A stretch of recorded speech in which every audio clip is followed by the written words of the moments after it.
Graça e paz, na paz de nosso Senhor Jesus Cristo, do Espírito Santo, a quem nos foi outorgado. Bendito seja o nome do Senhor Deus Todo-Poderoso.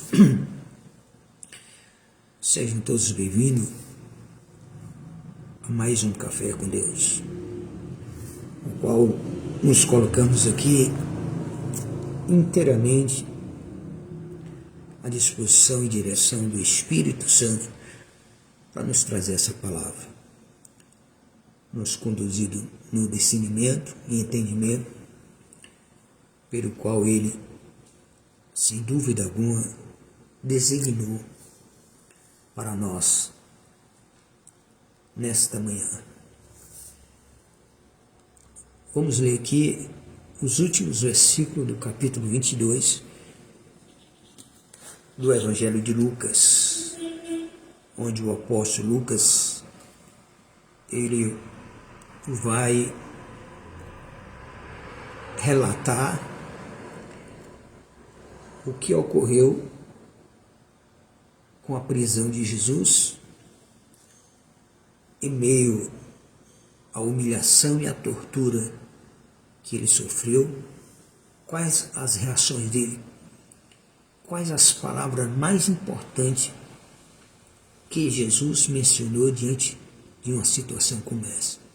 Vamos ler, deixar o Espírito Santo trazer a revelação dessa palavra, nos edificar, nos fortalecer, nos consolidar em nossa vida com Deus, nossa fé, nesse dia. Diz assim a palavra do Senhor, Lucas 22, a partir do versículo 63 ao 71. Os homens que havia detido a Jesus começaram a zombar dele e espancá-lo. Vendaram os seus olhos e escarneciam, abre aspas. Profetiza-nos, quem é que te esbofeteou? Ponto de interrogação, fecha aspas. E lhes dirigiam muitas outras palavras infames, blasfemando. Logo que o dia clareou, reuniu-se todo o sinédrio, tanto os chefes dos sacerdotes quanto os mestres da lei, e Jesus foi conduzido à presença dos maiores líderes do povo, onde o interrogaram. Abre aspas. Se tu és o Cristo, declara-nos. Ponto de afirmação, fecha aspas. Foi a primeira interrogação que fizeram a Jesus, em meio às humilhações e tortura. Então Jesus respondeu, abre aspas. Se vos disser, não acreditareis em mim. Assim como, se eu vos questionar, tampouco me atendereis. No entanto, a partir de agora, o Filho do Homem está assentado à direita do poder soberano de Deus. Jesus está afirmando isso. Ponto de afirmação, fecha aspas. Ao que todos lhe inquiriram. Abre aspas. Ora, então tu és o Filho de Deus. Então tu és o Filho de Deus? Ponto de interrogação, fecha aspas. Então Jesus lhe afirmou. Abre aspas. Vós dizeis que eu sou. Diante disso, exclamaram todos. Por que precisamos de mais testemunhas? Posto que acabamos de ouvir a confissão da sua própria boca. Pai querido, Pai amado, Deus Todo-Poderoso, Criador dos céus, da terra, do universo, de tudo que neles há. Te rendemos graça, Pai, por mais esse dia, em nossas vidas, pela sua bondade, pelas tuas misericórdias. Obrigado, Senhor, por depositar a tua confiança em nossa fé a cada dia. que buscamos em meio à Tua palavra o fortalecimento e a firmeza e a certeza desta convicção em Tuas promessas que são inabaláveis, irrefutáveis. Por isso, Pai, nesse momento, Teu Espírito Santo nos conduza diante desta palavra, trazendo o discernimento e a revelação dessa palavra a nossas vidas, para que o corpo de Cristo seja edificado em Cristo Jesus, através da palavra do Senhor. Louvado seja Deus, aleluia, muito obrigado, meu Deus, em nome de Jesus, amém. Louvado seja Deus. Aqui, amados, o apóstolo Lucas, ele fecha o capítulo 22, exatamente no momento em que Jesus, ele é preso. Mediante essa prisão, antes de chegar ao Sinédrio para ser interrogado pelos maiores líderes do povo, ele passa por momentos de humilhação e tortura. Em meio a esses momentos de tortura e humilhações, Jesus, ele se cala, e ele só vai abrir a sua boca quando ele está sendo interrogado por aqueles que o estão julgando. Quando ele está diante do Sinédrio, onde ali se encontram os maiores líderes do povo, os mestres da lei, que são os advogados. Quando Jesus chega diante deles, eles interrogam a Jesus. Primeiro, tu és o Cristo? Olha a pergunta. Tu és o Cristo? Então, primeiramente, a pergunta, ela afirma o que aqueles homens não querem acreditar. Ou não acredita, ou não quer acreditar.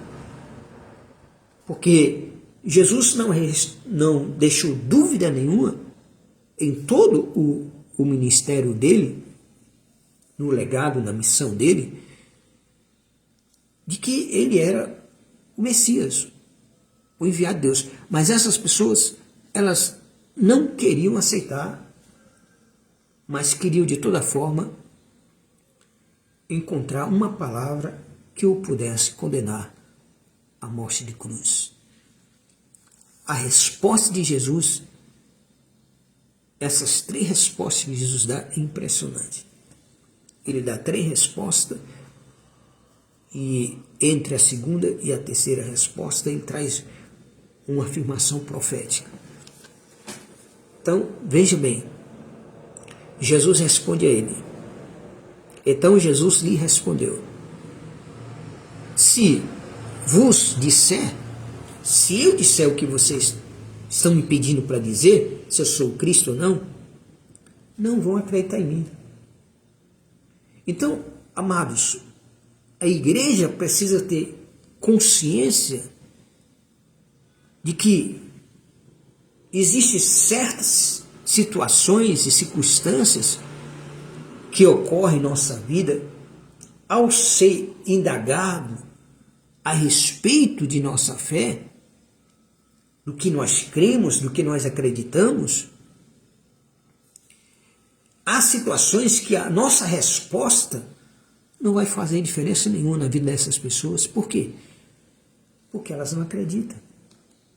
Jesus conhecia o coração deles, sabia que eles não acreditavam que ele era o Cristo e que estava perguntando por outras intenções malignas,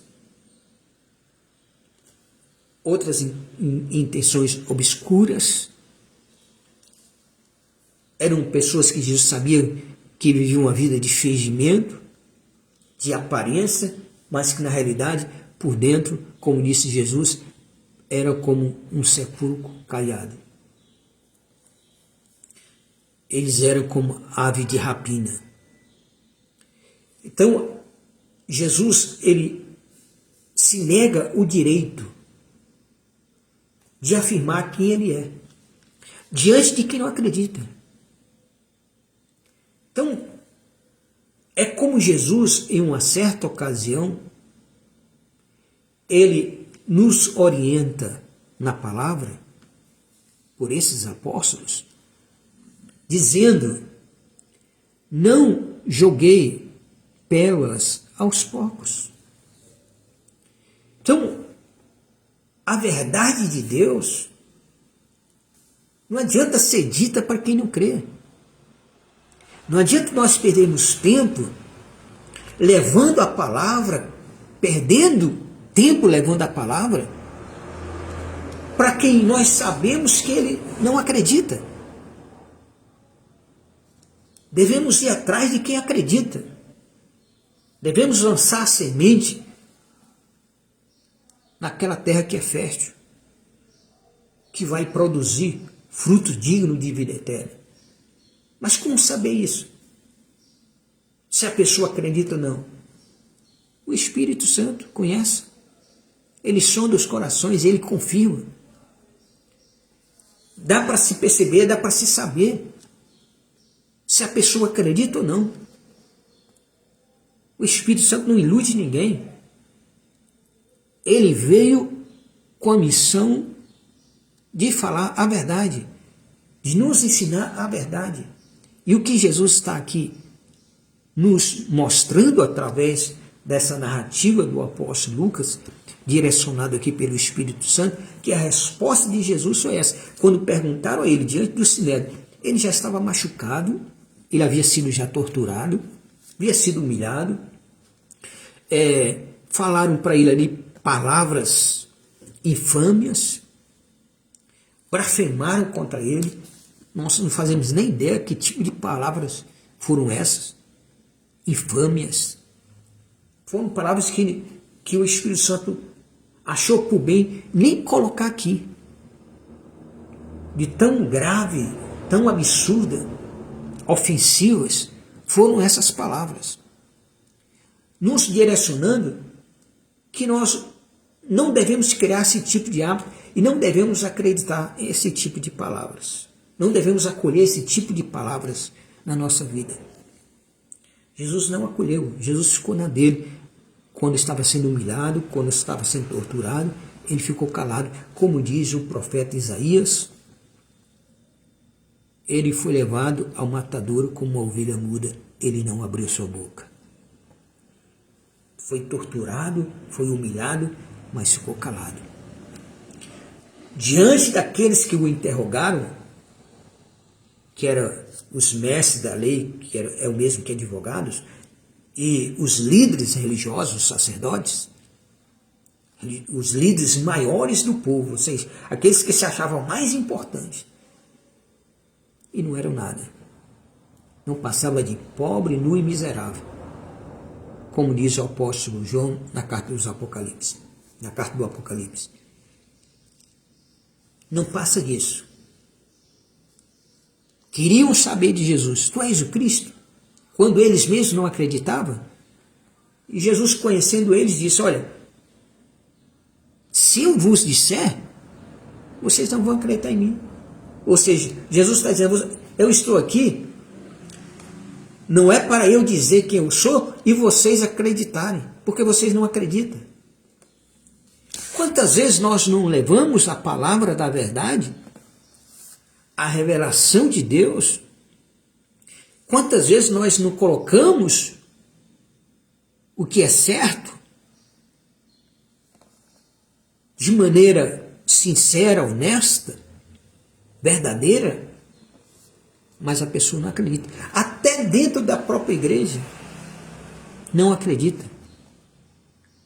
Quantas pessoas não têm falado a verdade dentro da própria igreja, no meio da igreja cristã, evangélica, e não é ouvida? São pessoas que são desprezadas por falar a verdade, como Jeremias, o profeta, foi desprezado por falar a verdade. O único profeta na história da Bíblia que pregou a verdade e ninguém escutou. Profeta. Porque se ser profeta, teve Noé também. Noé pregou a verdade durante 120 anos, não é 120 dias não, não são 12 dias, são 120 anos, anunciando a mesma coisa. Ele não trazia novidade nenhuma, era a mesma palavra, porque ele só tinha aquela palavra que veio de Deus para ele. Ele anunciou para o povo o zombava, como eles aqui zombaram dele, torturaram Jesus, disseram palavras infâmias, blasfemaram contra ele. Jesus ficou na dele. Noé também. Disseram tudo que queriam dizer contra Noé. Mas Noé estava ligado, atento ao desígnio de Deus na vida dele, de construir aquela arca para se salvar daquele dilúvio. Não importasse se o resto do mundo não acredita.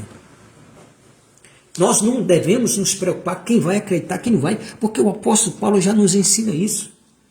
Prega a tempo e a fora de tempo, que creiam que deixam de crer.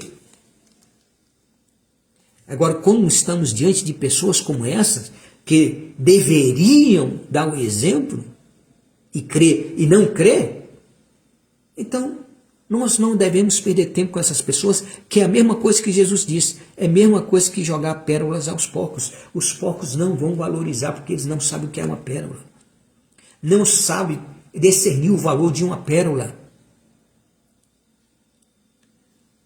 E ele vai pisotear na lama, ele vai misturar o que tem de valor com o ambiente que ele vive, que é na lama. Assim são essas pessoas. Não adiantava Jesus lançar pérolas para eles, que eles iriam misturar o valor dessas pérolas de Jesus, que são os ensinamentos dele, com a vida de pecado deles, de desobediência. Uma vida de aparência, achando que um dia eles não vão ser julgados. Imagine quando chegar o julgamento final e essas pessoas estiverem diante dele. Imagine, você que zomba, você que desacredita, você que diz que é mentira, que não é verdade. Quando você estiver diante dele, quando você estiver diante dele, ele assentado num trono e você estando ali diante dele, como Jesus estava diante aqui dos maiores líderes do povo e dos mestres da lei, que eram os advogados. Mas Jesus conhecia o coração deles, sabia, e Jesus não deu a resposta que ele queria. Jesus deu a resposta que ele precisava ouvir. Tem situações, tem pessoas que a igreja tem que aprender a ter o discernimento de saber dar a resposta que se precisa e não a resposta que é inquirida. Às vezes a pessoa, ela inquire uma resposta sua, ela lhe indaga uma resposta, mas a resposta que ela precisa é outra. E você tem que ter o discernimento. A igreja tem por obrigação conhecer e ter o discernimento, ser direcionado pelo Espírito Santo para dar a resposta que precisa ser ouvida e não a que alguém esteja nos perguntando ou indagando a cada um de vocês. Jesus não deu a resposta que eles indagaram, mas Jesus deu a resposta que eles precisavam ouvir. Se eu disser a vocês, não vão acreditar em mim. Vocês não vão acreditar em mim. Então por que eu vou dizer? Por que eu vou gastar palavras sabendo que vocês não vão acreditar em mim? E aí Jesus afirma mais ainda. E assim como se eu vos questionar, tampouco me atendereis. E se eu for questionar vocês, por que vocês não acreditam em mim? Ou por que vocês estão fazendo essa pergunta? Por que vocês estão me trazendo aqui para ser julgado injustamente? Se eu for questionar isso de vocês, vocês não vão me atender. Se eu for fazer algum pedido a vocês, vocês não vão me atender. Jesus sabia que desse momento aqui,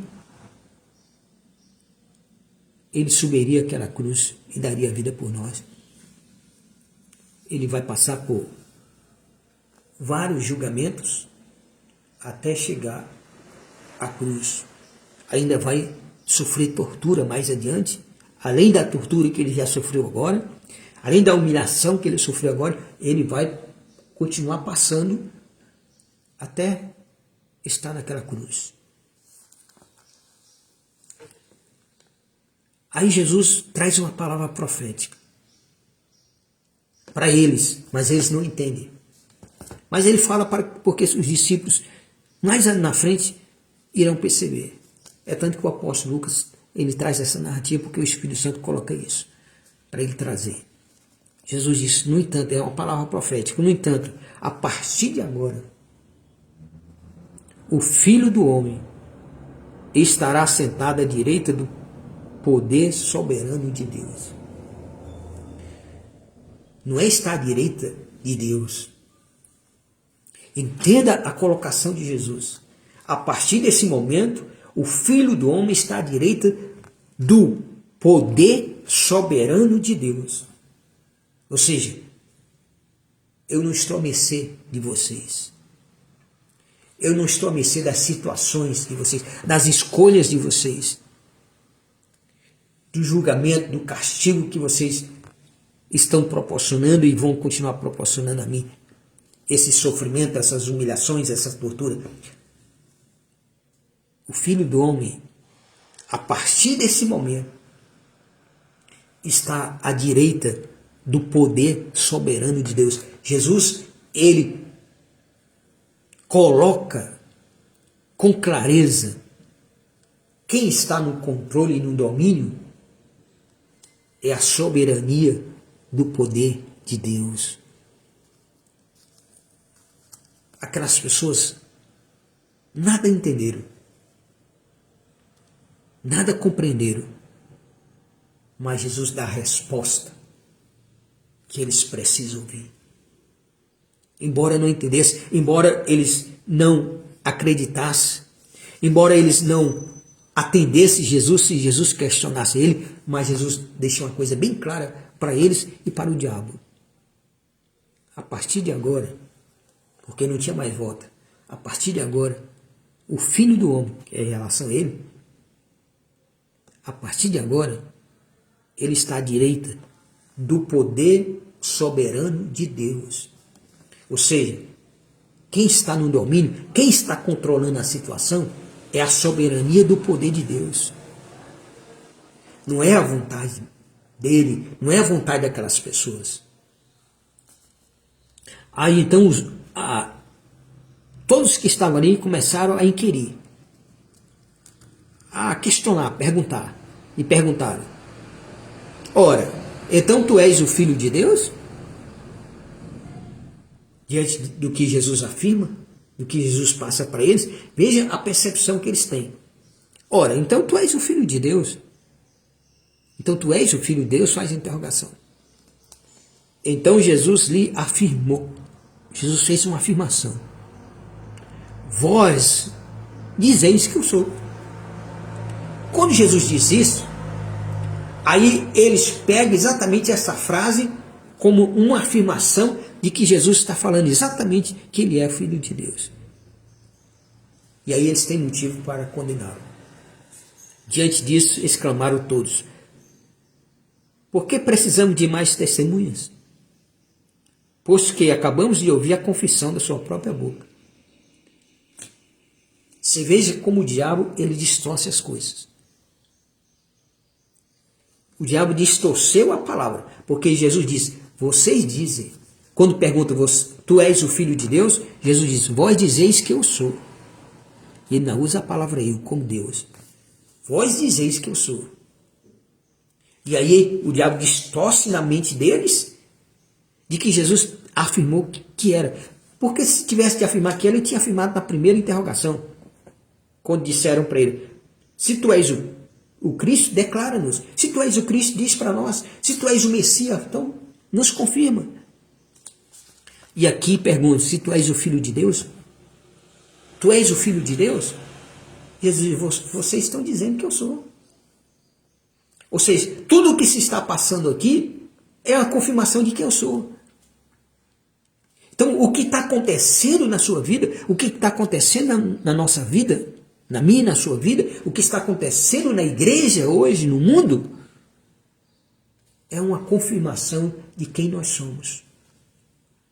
Então, não veja pelo outro lado, veja pelo lado que a palavra está dizendo. Enxergue pelo lado da palavra.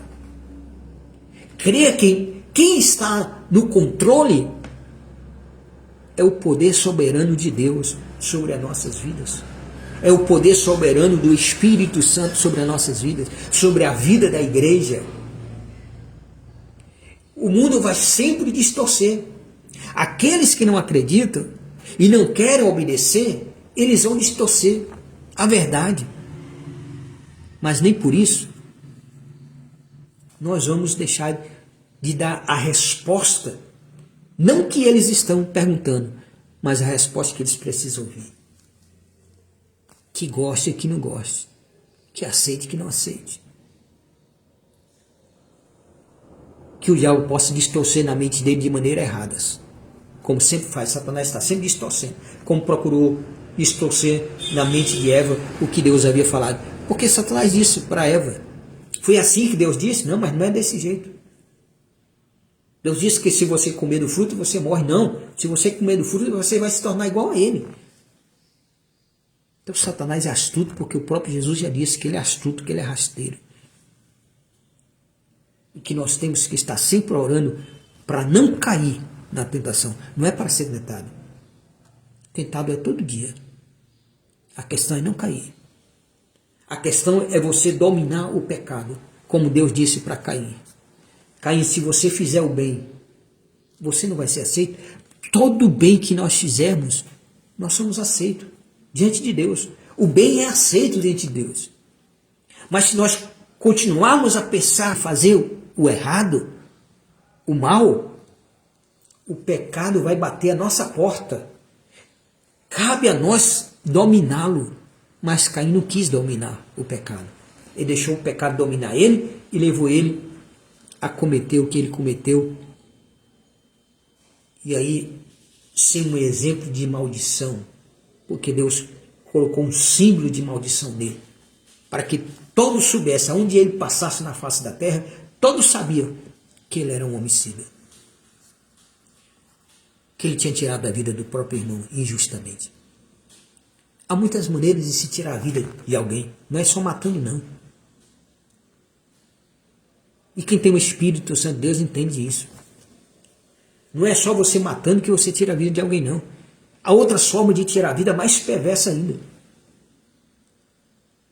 Que os discípulos passaram, que o apóstolo Paulo passou, que homens de Deus passaram, e hoje no presente acontece a mesma coisa. Mas uma coisa nós temos que nos apegar de maneira completa, é que essa afirmação de Jesus aqui diz tudo para nós e dizia tudo para aquele momento em que ele estava ali diante daquelas autoridades religiosas.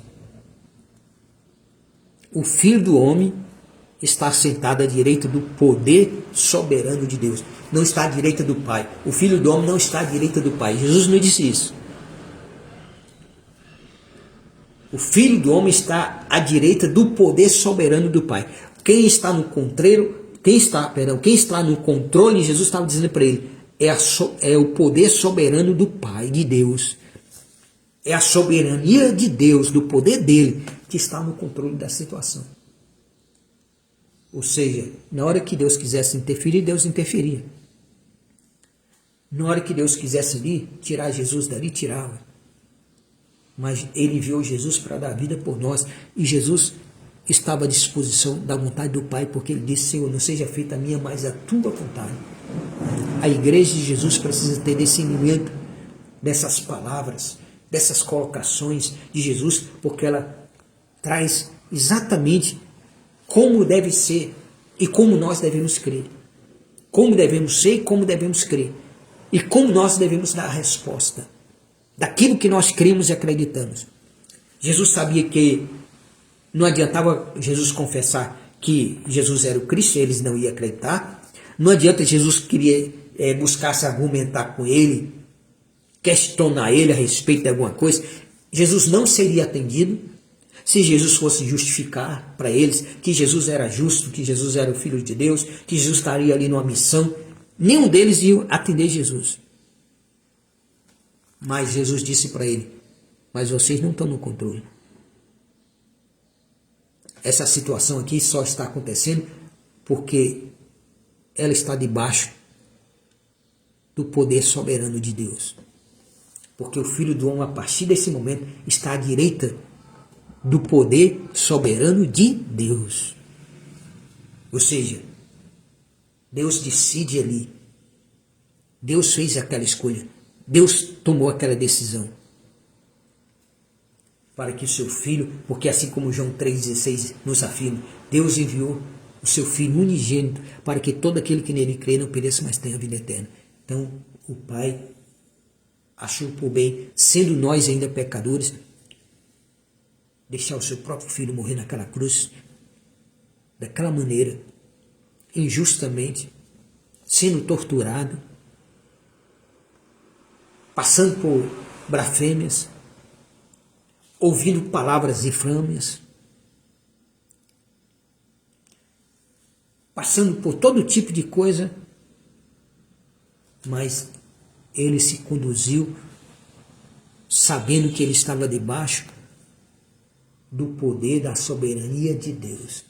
Ele já se encontrava à direita, ele disse: o Filho do Homem está assentado à direita do poder soberano de Deus. Ele já está assentado. Antes dele subir a cruz, antes dele morrer na cruz, Jesus já sabia que a posição dele era uma decisão da soberania do poder de Deus. Esse poder soberano de Deus, do Espírito Santo, que deve conduzir as nossas vidas, que deve conduzir o nosso viver. Mesmo em meio a situações que você tenha que passar, mas você não pode perder a sua fé. Você não pode deixar que o inimigo esgote a tua fé. Nossa fé não pode ser esgotada, como Jesus pediu ao Pai para que o Pai não deixasse que a fé de Pedro fosse esgotada quando ele passou por aquela prova de ter negado Jesus 3 vezes.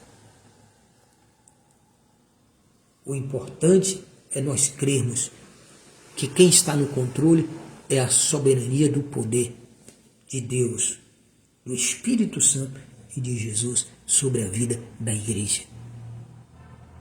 Mantenha a sua vida crendo nisso. Lembre-se dessas palavras. Você não precisa se justificar para ninguém a respeito de sua fé. Você só precisa saber quem está no controle da tua vida é poderoso, é soberano, é quem controla tudo. Na hora que ele quiser mudar o quadro da sua vida, ele muda. Na hora que ele quiser mudar a situação, ele muda. E se porventura ele não quiser mudar a situação, ele vai te dar o escape. Ele vai te sustentar pela graça dele. Ele não vai deixar que o fogo te destrua, como aconteceu com Sadraque, Mesaque e Abednego na fornalha. Eles não se preocuparam com a fornalha e morrer queimado, mas deram a resposta que eles precisavam fazer com que o rei ouvisse, e não deu a resposta que o rei inquiriu deles. Nabucodonosor indagou deles: vocês fizeram isso de propósito? Eles não responderam. Eles disseram assim: a respeito disso nós não temos que te responder. Se foi uma coisa pessoal ou não. Mas fique sabendo uma coisa: nós não vamos adorar o teu Deus. Nós não vamos nos curvar diante da sua estátua. E lembre mais ainda, ó rei, o Deus a quem nós servimos, se ele quiser, só depende dele, porque ele está no controle. A soberania do poder dele controla tudo. Então, se ele quiser, ele nos livra das tuas mãos e da fornalha de fogo. Como livrou Daniel da cova dos leões, como livrou Jeremias de morrer afogado naquele poço, por aquelas pedras sendo jogadas pelos seus adversários, inimigos. Livrou Elias de morrer de fome. Mesmo quando Elias achava que não havia mais motivo para se viver, porque estava sendo perseguido por Jezabel, e ele teve que fugir para o deserto, aí Deus prepara no deserto um lugar para ele repousar. Muitas vezes, na tua jornada com Deus, Deus prepara um ambiente de deserto, mas Ele coloca sombra para que o sol do deserto não venha fatigar você. Quando ele chega lá, Deus já havia feito crescer um zimbro, uma árvore de folhas muito largas, que fez sombra, e ele se deita ali, ora a Deus, pedindo a Deus para que Deus leve ele, porque ele não mais suportava aquela situação, mas ele não sabia que no plano de Deus ele não morreria. Imagine isso. Que surpresa não teve Elias? Porque os momentos das nossas vidas, quando nós não entendemos que quem está no controle é o poder soberano de Deus, quando você não entende que quem está no controle é a soberania desse poder de Deus, na vida da igreja, aí a pessoa se desespera. Mas, ao conhecermos a palavra, nós passamos a entender. Deus deixou Elias descansar, enviou o anjo para alimentar ele com pão quente e água, para que ele recuperasse a força. Aí ele dorme novamente, aí o anjo vem outra vez, traz pão quentinho com água fresca, ele come e bebe, e aí o anjo dá uma diretriz de Deus para a vida dele. Vai até o monte do Senhor, que o Senhor quer falar contigo lá. E com a força daquele alimento, ele anda 40 dias e 40 noites até chegar àquele monte, sem parar. E se esconde lá dentro de uma caverna, até que Deus fala com ele de fora da caverna. E Deus dá 3 missões a ele. Ele compra as 3 missões e é levado aos céus sem passar pela morte. Para quem há 36 anos atrás queria morrer, porque do momento em que ele queria morrer até o dia que ele foi arrebatado aos céus, foram 36 anos. 36 anos. Então Deus está no controle de tudo. Agindo Deus, quem impedirá? Para Deus não falta quem Ele queira usar. Para Deus não existe circunstância que impeça Ele de prover, de Ele operar o milagre, de Ele operar a tua cura. Não existe para Deus obstáculo. Nada é impossível para Deus, basta Deus querer. E queira Deus hoje que essa porta seja aberta e te alcance. E que você passe por ela e seja beneficiado daquilo que você precisa, pela soberania do poder desse Deus, no nome de Jesus. Pai querido, Pai amado, nós louvamos e agradecemos o Teu nome, Espírito Santo, por esta palavra, por esse ensinamento. Direciona a Tua igreja nessa linha de pensamento, meu Deus, de conduta, que o Senhor nos conduziu pelo Teu Espírito Santo nesse discernimento, nessa revelação dessa palavra. Pai, que a Tua igreja ande conforme aqui o exemplo de Jesus, crendo, meu Deus, que nós estamos junto a Ti, como diz o apóstolo Paulo na carta aos Efésios, que o Senhor nos fez assentar juntamente contigo, Pai, em Cristo Jesus, nas regiões celestiais. Então nós estamos sentados lá, junto com Ele, à Tua direita, no poder da Tua soberania. O Senhor está no controle de nossas vidas. O Senhor está no controle de cada situação que estamos vivenciando. Mas confiamos na fidelidade do Senhor. Nós confiamos, meu Deus, nas tuas promessas, que são inabaláveis, que são irrefutáveis. Que o Senhor opere agora nesta vida, porque precisa, Pai, em nome de Jesus, conduzindo a vitória, conduzindo a essa pessoa a alcançar os recursos que necessita, Pai, e que a tua graça pode conceder, no nome de Jesus. Opera, Pai, levanta essa pessoa, sustenta na destra da tua justiça, conduz no entendimento da tua vontade, para que teu nome seja glorificado e a tua igreja seja fortalecida cada dia mais no conhecimento da tua palavra, em nome de Jesus. Pai, livra-nos de todos os dados inflamados do maligno, toda seta que assola o meio-dia, toda peste da escuridão, toda ordem de mortandade, todos os demônios que se rastejam em busca de suas presas. Nos guarda, nos protege.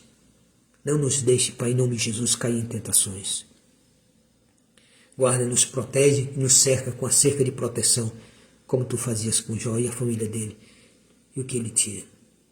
Assim o Senhor faça com a tua igreja, nesse momento, na vida de cada um desses teus filhos. Em nome de Jesus, Pai, e a família de cada um esteja debaixo dessa proteção. Livra-nos de todo o mal que é nesse mundo, de todo homem mau e perverso. Em nome de Jesus, Pai, seja repreendido todo principado, toda potestade, toda hoste espiritual da maldade. Caia por terra, Pai, todos esses planos malignos, demoníacos, satânicos, sejam envergonhados, desfeitos na autoridade do nome de Jesus. Guarda, protege e salva essa nação. Abençoa Israel e Jerusalém, prosperando e envergonhando todos os inimigos que se levantam contra Jerusalém e Israel. Em nome de Jesus, Pai. Louvamos a Deus, agradecemos a Deus por mais essa oportunidade, desse café com Deus. Até a próxima oportunidade, no nome de Jesus. Amém.